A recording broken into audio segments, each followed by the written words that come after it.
Hello दोस्तों, नमस्कार। मैं हूँ रेखा उपाध्याय। ये हैं रेखा उपाध्याय ऑफिशियल।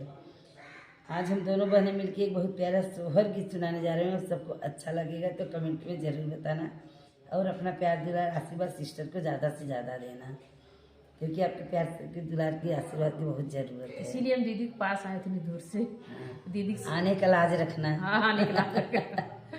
इतना दूर से जौनपुर में लगली बजरिया बजरिया पिया जाय हो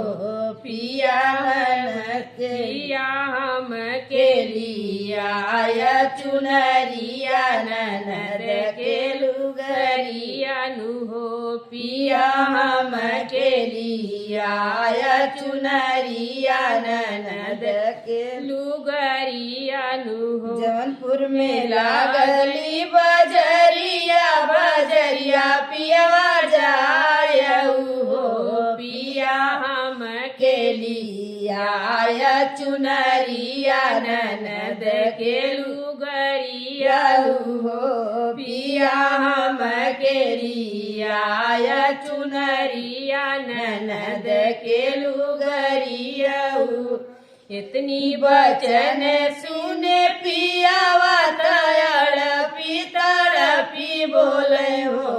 धना बहिनी के गोरी बट दहिया चुनरिया उनके सोहई हो धना बहिनी के गोरी बट दहिया चुनरिया उनके सोहई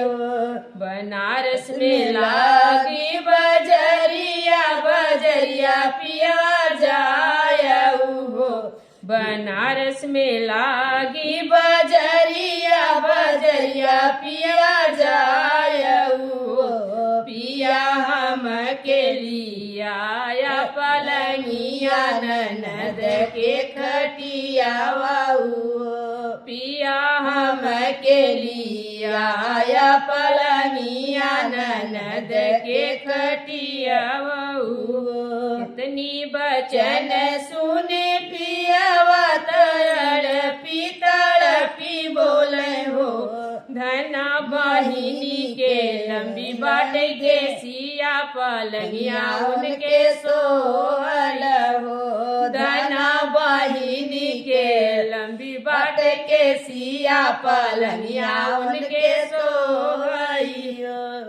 धना बहिनी के लंबी बाट के सिया पलंगिया उनके सोहई आजमगढ़ में लागे बजरिया बजरिया पिया जाय हो आजमगढ़ में लागली बजरिया बजरिया पिया जाय हो पिया हम के लिया बेटुआ ननद के बिटिया हो पिया हम के लिया बेटा हुआ ननद के बिटिया इतनी बचन सुने पियावा तड़पी तड़पी बोले हो इतनी बचन सुने पियावा तड़पी तड़पी बोले हो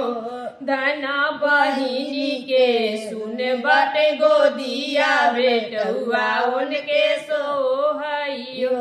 धना बहिनी के सुन बट गोदिया बेटुआ उनके सोहइयो। जैसा आप लोग दोस्तों कमेंट बॉक्स में जरूर बताइए।